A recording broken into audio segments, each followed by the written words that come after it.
Salut tout le monde, j'espère que vous allez bien, bienvenue dans cette toute nouvelle vidéo YouTube. Je suis très heureux de vous retrouver aujourd'hui pour un sujet qui va vraiment vous être utile. Aujourd'hui, vous le voyez sur l'écran juste derrière moi, on va parler de sport à la maison et plus particulièrement comment s'entraîner au poids du corps. Bien sûr, il n'y a pas que ça et je vais vous expliquer les limites de s'entraîner seulement au poids du corps, mais vous allez voir que déjà, on peut pas mal progresser uniquement au poids du corps sans aucun matériel. Je fais cette vidéo parce que forcément aujourd'hui beaucoup d'entre vous, 50% si j'en crois mon sondage Instagram, s'entraînent à la maison à la suite des fermetures des salles de sport. Après je sais très bien que ça va commencer à réouvrir, mais je pense qu'il y a encore une grosse partie de personnes qui s'entraînent à la maison. D'ailleurs n'hésitez pas à me dire en commentaire si vous entraînez plutôt à la maison ou plutôt en salle de sport, vu qu'il n'y a plus possibilité de faire des sondages directement sur YouTube. Aujourd'hui je vais donc vous parler de 5 astuces, 5 points, vous appelez ça comme vous voulez, pour pouvoir faire du sport à la maison et progresser. Premier point, on va regarder un petit peu ensemble le matériel. Est-ce qu'il y a besoin forcément d'investir dans du matériel pour progresser ?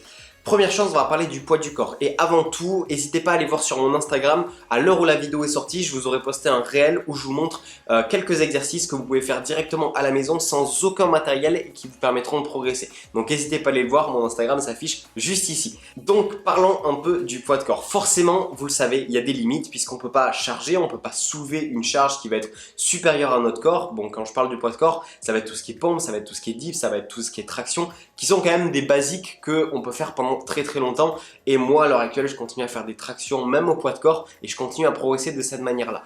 Là ce que je souligne plus c'est que beaucoup de personnes vont vous faire des programmes maison, que ça soit du HIIT, que ça soit du cardio training où le but va être juste de transpirer, et forcément transpirer ne veut pas dire avoir construit du muscle, avoir fait une séance qui était efficace. C'est vraiment la nuance que je veux que vous compreniez. Donc le poids de corps forcément que c'est limité parce qu'on peut pas utiliser autant de surcharge progressive qu'avec des élastiques ou avec des poids par exemple, mais c'est pas impossible. Notamment moi je suis quelqu'un qui fait beaucoup de street workout, je connais des personnes qui ne font que du street workout, qui ne font pas du tout de musculation en salle et pourtant qui ont des physiques qui sont juste incroyables. Je vous mettrai quelques exemples à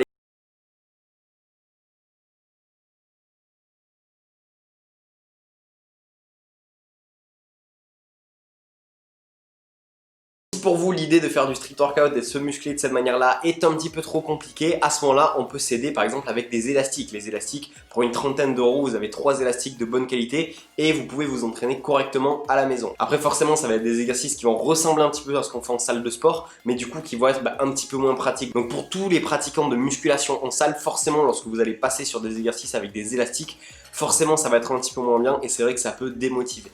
Donc la troisième astuce, c'est d'acheter un petit peu de matériel, notamment acheter 2 haltères. Déjà avec 2 haltères, vous pouvez faire énormément de choses. Donc déjà, si vous savez que vous n'allez pas avoir de salle de sport à proximité parce que vous avez déménagé ou parce que votre salle de sport reste fermée ou pour toute autre raison qui implique que vous ne pouvez pas tout simplement aller en salle de sport, acheter un petit peu de matériel peut être une bonne idée en commençant du coup par 2 haltères, puis après un banc, puis pourquoi pas après une barre olympique. Bref, vous voyez où je veux en venir. En tout cas, sachez que vous n'êtes absolument pas limité, en tout cas quand vous êtes débutant et que vous avez juste pour objectif de vous remettre un petit peu en forme et de développer un petit peu de masse musculaire, vous pouvez très bien faire tout ça, que ce soit au poids du corps ou avec un petit peu de matériel. Et ça dépendra surtout de comment vous aimez vous entraîner. Deuxième point, je veux vous parler aujourd'hui des programmes qu'on peut trouver sur internet. Beaucoup, pendant le confinement, on propose des programmes gratuits, ce qui était super cool parce que du coup, ça vous permettait de vous entraîner à la maison. Il y avait des vidéos YouTube, il y avait des programmes que vous pouvez télécharger. Bref, vous avez compris.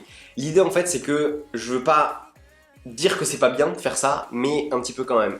Pourquoi ? Parce que pour qu'un programme soit optimisé, il faut qu'il soit avant tout personnalisé. Et un programme que vous allez trouver, je sais pas, sur une vidéo YouTube, moi-même j'en ai fait quelques-uns avant d'arrêter parce que je me suis rendu compte de ça, ça va peut-être être optimisé pour une certaine personne, mais absolument pas pour une autre personne. Parce qu'on ne sait pas si l'exercice va convenir à la morphologie de la personne, est-ce que ça va pas être trop difficile d'un coup pour une personne qui a jamais fait de sport. Donc voilà, moi je suis pas vraiment fan de ce que vous pouvez trouver directement en libre accès sur internet, surtout qu'on voit beaucoup de personnes qui privilégient le HIIT, donc des entraînements extrêmement courts qui font monter le cardio et on vous dit que vous allez brûler des calories après l'entraînement, ce qui est partiellement faux puisqu'en fait l'époque c'est les calories que vous allez brûler après un entraînement, en fait c'est très faible et c'est beaucoup surestimé par ceux qui vous disent de privilégier du HIIT. Pareil pour le cardio, c'est pas forcément une solution puisqu'avec juste du cardio, vous n'allez pas du tout pouvoir construire de la masse musculaire. Et cardio plus musculation, en tout cas plus renforcement, je vous en avais déjà parlé dans une vidéo ou un article, je me souviens plus, mais ça va créer un effet d'interférence, ce qui est pas forcément cool pour la construction construction musculaire. Donc autant vous dire que pour avoir quelque chose d'optimisé à la maison, il faut vraiment que ça soit fait soit par un professionnel, soit que vous suiviez une méthode dédiée pour ça. Pour tous ceux que ça intéresse, je vous mettrai un petit lien en description, il sera juste en dessous du cadeau gratuit que vous pouvez avoir sur toutes les vidéos. Vous verrez, c'est une petite méthode que j'ai sortie déjà il y a quelques mois pour vous apprendre justement à faire un programme. Je vous la glisse en description. Hop, j'en profite vu qu'on est au milieu de la vidéo pour vous dire que si cette vidéo vous plaît, vous pouvez vous abonner en cliquant sur le petit bouton rouge juste en dessous. Vous êtes énormément à regarder mes vidéos sans être abonné et vous savez que ça me soutient et que je sors des vidéos depuis maintenant plus de 1 an et demi toutes les semaines. Donc n'hésitez pas à vous abonner, vous pouvez aussi activer la petite cloche si vous en avez envie pour recevoir des notifications dès que je sors une petite vidéo. N'hésitez pas aussi à poser un petit like si la vidéo vous plaît. Troisièmement, on va parler de comment savoir si un exercice est bien ou pas et est à intégrer du coup à votre programme ou non. L'idée en fait c'est qu'un exercice doit respecter deux choses. Il doit respecter le fait que ça soit un exercice qui vous plaise et il faut que ça soit un exercice forcément qui soit efficace, donc qui implique une certaine tension, une certaine résistance qui permettent du coup de développer vos muscles forcément.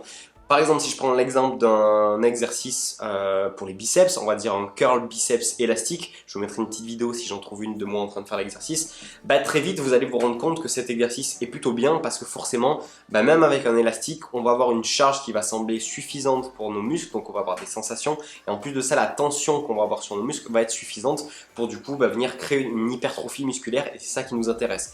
Par contre, à l'heure actuelle, si je soulève un poids qui va être peut-être un petit peu trop léger, ou si je fais par exemple un autre exercice pour les biceps que j'ai trouvé sur internet ou que j'ai trouvé par exemple sur un hit, est-ce que ça va avoir la même construction musculaire? Absolument pas. Donc voilà, juste à retenir que pour choisir un exercice à intégrer dans votre programme, premièrement il faut qu'il vous plaise et deuxièmement il faut qu'il soit assez efficace pour vous et pas pour une autre personne, parce qu'il y a plein d'exercices qui sont géniaux mais que moi par exemple j'ai pas forcément de sensation dessus. Après attention à ne pas confondre, ne pas avoir de sensation et que ça travaille pas directement, parce que même si vous faites ça et que vous ne sentez pas de sensation, votre biceps c'est quand même contracté et c'est quand même un exercice qui va être utile pour votre biceps. Donc attention à bien regarder ça. Quatrième point, on va parler du volume d'entraînement. Le volume d'entraînement, c'est ce qui va faire que oui ou non, vous allez développer votre masse musculaire. Je m'explique. Si moi aujourd'hui par exemple, je fais qu'une séance de musculation par semaine, je ne peux pas espérer avec ça développer ma masse musculaire. Je peux espérer la maintenir, ça y aura absolument aucun souci. Par contre, si je ne mets pas un certain volume d'entraînement, donc suffisamment de séries et de répétitions sur un groupe musculaire, je sais que je ne vais pas forcément pouvoir le développer. Donc pour ça, il y a plein de méthodes pour le calculer. Le mieux, c'est de fonctionner par fourchette. Par exemple, un débutant peut très bien être entre 5 et 10 séries par groupe musculaire et par semaine, alors qu'une personne plus intermédiaire et plus avancée peut se rapprocher des 15 à 20 séries par groupe musculaire et par semaine. En tout cas, il faut juste que vous puissiez tester. Ça ne veut pas dire qu'il faut avoir des courbatures après chaque entraînement. C'est pas un signe de si oui ou non l'entraînement a été suffisant. Il faut qu'avec votre programmation et vos entraînements, vous voyez que sur du plus ou moins long terme, vous voyez votre progression un petit peu augmenter. Pour ça, n'hésitez pas à prendre des mensurations, n'hésitez pas à vous peser sans vous focaliser de ouf sur le chiffre sur la balance. Vous savez que c'est pas forcément quelque chose qui est vachement utile. Par contre, avec des mensurations qui sont prises avec un appareil qui va être plutôt fiable, donc évitez les mètres rubans que vous serrez vous-même, privilégiez plutôt quelque chose qui va se resserrer automatiquement. Exemple, un petit quelque chose comme ça, vous avez juste à le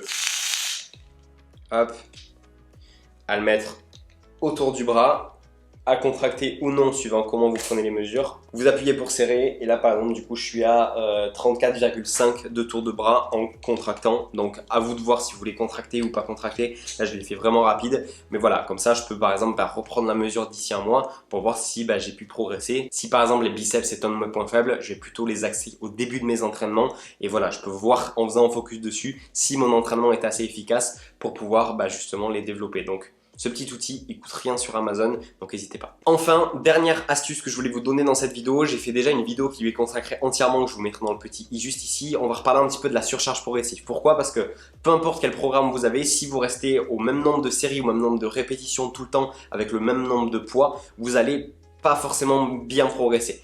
Ce que je vous conseille, c'est que si vous êtes au poids du corps, essayez de faire un petit peu plus de répétitions à chaque fois. Donc après, quand vous allez arriver à des répétitions, je sais pas, de 20 ou 30, là ça commence à faire beaucoup et on va commencer à toucher à l'endurance. Donc n'hésitez pas peut-être à gérer un petit peu le tempo, c'est-à-dire qu'au lieu de faire des pompes à cette vitesse-là, essayez d'aller un petit peu plus doucement, de mieux contrôler les mouvements. Après, pourquoi pas vous lester un petit peu. Un sac à dos, c'est vite trouvé, on met quelques livres dedans et ça permet de faire des pompes lestées. Après, forcément là, on touche un petit peu plus directement aux charges dont on va parler juste après.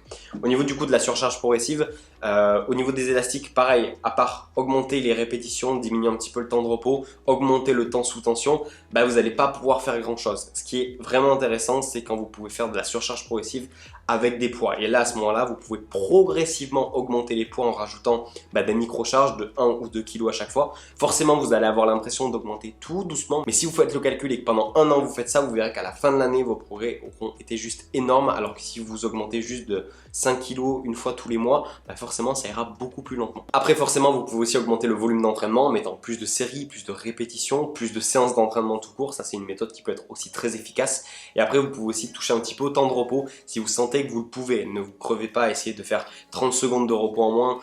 Si c'est pour après, fournir une performance qui va être un petit peu moindre que la série d'avant. Voilà, on en a terminé avec cette vidéo. J'espère que vous avez appris des choses. C'était vraiment mon but premier de vous aider si aujourd'hui vous êtes plus dans votre salle, que vous ne savez pas comment vous entraîner, que vous souhaitez acheter un petit peu de matériel. J'espère que vous serez tombé sur cette vidéo assez rapidement et que ça aura pu vous permettre d'éviter certaines erreurs. En tout cas, moi c'était un plaisir de vous donner toutes ces astuces comme d'habitude. Je vous dis à très bientôt pour une nouvelle vidéo et d'ici là, portez-vous bien. Ciao!